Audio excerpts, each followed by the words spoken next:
Hey guys, Sunday afternoon, and I'm actually right outside of where we worship for Soul Thirst Church, for our church plant. And first of all, keep the prayers coming for new friends that keep connecting, because today we had 3 more new families. I told you a few weeks ago, it's not really coincidence, but it seems coincidental that when I started to ask you to pray a few weeks back for new traffic and new families and new people we can introduce Jesus to, or we can set them on fire to a new level of the relationship and service of Jesus, when I had you start praying about that, it's exploded. We've had the greatest month, the greatest last 6 weeks.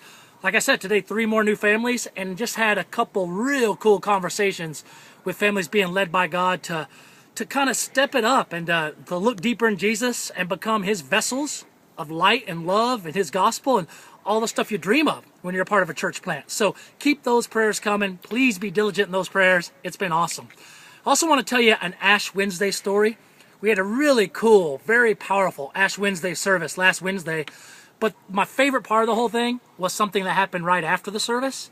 What happened is everyone had exited, and we told them we were going to have the lights turned down and some candlelight and some soft music, like some monks chanting, just some really good mood music for Ash Wednesday and for prayer time. So there were just a couple of us left praying in the sanctuary. And what happened is Vicar Bill, who's training to be a church planter, he works with me, alongside of me, incredible guy.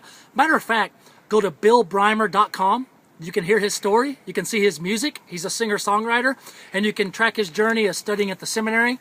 He's doing some distance education study from the seminary and also training to be a church planter. And I love having guys like that, and I love having Bill part of this ministry. Anyway, Bill had walked out of the Ash Wednesday service and into the lobby, and when he was in the lobby, he came across the custodians, a couple custodians that kind of clean this area that we use. And they saw that he had the ashes on his forehead, and they don't speak great English, but enough English that they said to him, hey, can we get these ashes? And Bill's like, absolutely. He was kind of worried because he thought we had already thrown them all away or got rid of them all. But he ran to the back where we kind of have a closet where we keep some stuff. And sure enough, we still had some ashes. And he put them in a bowl. And he found our other ministry partner, Pastor Rich. And he went to Rich and said, Rich, could you give these ashes to the custodial people? They really were asking about it. And so Bill said, lights down, music playing, the candles burning. These 2 people came up, and Pastor Rich, he gave this gospel, and the way Bill tells it, he gave like this really awesome, the best Bill's ever heard, proclamation of the gospel and sin and Savior and just everything that is the true essence of powerful, world-changing Christianity. Gave them that message. They were in tears. Bill was in tears. I'm in tears, seeing the whole thing. And they got the ashes in the shape of a cross on their forehead, and just an awesome moment that we could follow up with them or get to know them better. But stuff like that, it just makes life, ministry, church planting, missions. It's moments like that that you live for. You go, Lord, you're up to something. Lord, you never know where you're going to be stirring. You're going to be causing things to happen. Put up our antennas and open our minds to see every place we find ourselves, every environment, every place. It's a mission field. And you're up to something. And you're already there before we ever get there. But when we get there, let's be open to how you might use us. And that's a great example and just another wonderful victory for the kingdom of Jesus and why I love being a part of missions in America and beyond.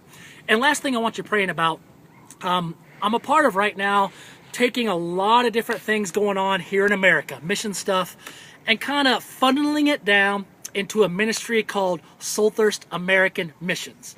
This is different than Soul Thirst Church, different than Soul Thirst Africa, although all 3 of them revolve around and benefit one another and serve one another. But Soul Thirst American Missions, SAM is the acronym. I'm trying to get a nice hat that says SAM, that I can explain to people at Soul Thirst American Missions. What this is a goal of taking 30 of the darkest American environments. Environments in America where there's just some real darkness and a void of Jesus and a void of faith. So 30 of the darkest. Like areas of prostitution, people caught up in addiction, people coming out of a background of abuse, just anything. When you think of darkness, when you think of, people caught up in the bar life and being in bars all the time, whether they're alcoholic or not, but that's just kind of their life, and that kind of, just any of these environments, we're looking to put at least 1 and hopefully numerous missionaries in 30 different environments of darkness. train up these missionaries, love them, empower them, take them through, explaining the scriptures, but take them through interaction and getting to know people and loving people where they're at. So all this training, Soul Thirst American Missions would have at least 30 different areas. These are areas of darkness. We want to be a part of seeing the light of Christ crash in through these very trained, competent, humble missionaries. So be praying about that, and I promise I'll keep you posted as that more and more comes to fruition, becomes its own 501c3, has its own support team, which you guys, of course, will be a part of, but I will keep you posted. That's the update for this week. Love to hear from you with a phone call, with an email, any other way you want to get back to me. Love to hear any insights you have, any prayers for me that I can pray for, or any encouragements, just anything. Love to keep this dialogue going. Thank you for your support. As you get a chance, please keep giving that fiscal monthly support. We're budgeting around that to do this mission stuff. So thanks for your pledge. We're counting on that, so keep sending it in as much as possible. And we promise we'll continue to use all the gifts God gives us and all the resources you and others provide.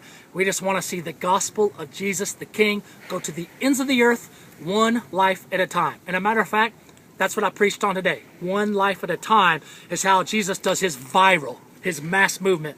If you want to hear that message, I'll also send you the link. So thanks for everything. Talk to you soon. God be with you.